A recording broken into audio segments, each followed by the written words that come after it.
Welcome to అప్పా news. Kamareddy జిల్లా అత్తలాకుతలమైంది. రాత్రి నుండి కురుస్తున్న భారీ వర్షాలు జిల్లా ప్రజలను తీవ్ర భయాందోళనకు గురి చేస్తున్నాయి. పై ప్రాంతాల నుండి వచ్చిన వరద ఉధృతి కారణంగా పలు గ్రామాలు జలమయమయ్యాయి. జిల్లా వ్యాప్తంగా రోడ్లు పూర్తిగా జామ్ కావడంతో రాకపోకలకు అంతరాయం కలిగాయి.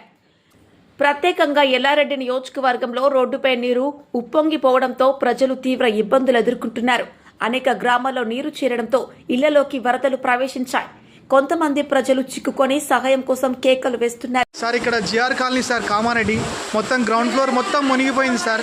ఇక్కడ ఇద్దరు ఇందులో ఇక్కడ పక్క ఉన్న ఒక ఫ్లోర్లో మొత్తం ఇక్కడ చూడండి సార్, ఫస్ట్ ఫ్లోర్కే వస్తున్నాయి సార్ ఇట్లా వాటర్. ఇక్కడ మూడో ఇంట్లో ముగ్గురు ఉన్నారు సార్. ఇందులో ప్లీజ్ సార్ రండి, దయచేసి రండి. ఇందులో అండికప్పుడు పాప ఉన్నది, ప్లీజ్ దయచేసి రండి సార్.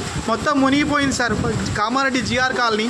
వాగులు కుంటలు పొంగి పొర్లి వరద పరిస్థితి మరింత తీవ్రంగా మారింది. ఈ పరిస్థితిని ఎప్పటికప్పుడు పర్యవేక్షిస్తున్న ఎల్లారెడ్డి ఎమ్మెల్యే అధికారులతో సమన్వయం చేస్తూ సహాయక చర్యలను ముమ్మరం చేశారు.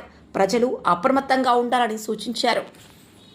ఎల్లారెడ్డి ప్రజలందరూ కూడా భారీ వర్షాలు పడుతున్నాయి. రాత్రి నుంచి చాలా ప్రాంతాల్లో కట్టలు తెగిపోతున్నాయి. తిమ్మారెడ్డిలో, ఎల్లారెడ్డి మండలం తిమ్మారెడ్డిలో కూడా ముగ్గురు వాగు మధ్యన ఇరుక్కుపోయినరు.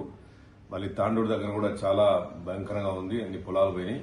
అందరూ కూడా జాగ్రత్త ఉండాలి. కామారెడ్డి ఎల్లారెడ్డి రోడ్డు కూడా తెగిపోయింది. ఇప్పుడే డి గారితో మాట్లాడాను, సి గారితో మాట్లాడాను, ఆర్డీఓతో మాట్లాడాను, డిఎస్పీతో మాట్లాడినా, అందరు ఆఫీసర్తో మాట్లాడుతూ ఉన్నా. ఎవ్వరు కూడా బయటకు రావద్దు, జాగ్రత్త ఉండండి. నేను కూడా బయలుదేరుతాను, కాన్స్టిట్యూన్స్ లో తిరుగుతాను. తిమ్మారెడ్డి దగ్గర ముగ్గురు కూడా మరి వాగులో చిక్కపోయినరు. వాళ్ళని రక్షించే బాధ్యత మనందరిది. నేను కూడా అక్కడికి వస్తున్నాను. మీరందరూ కూడా జాగ్రత్త ఉండాలని చెప్పి ప్రతి ఒక్కరిని కూడా మనస్ఫూర్తిగా నేను ఈ రోజు వినాయక చవితి రోజు అందరూ కూడా జాగ్రత్త ఉండాలని కోరుకుంటున్నాను.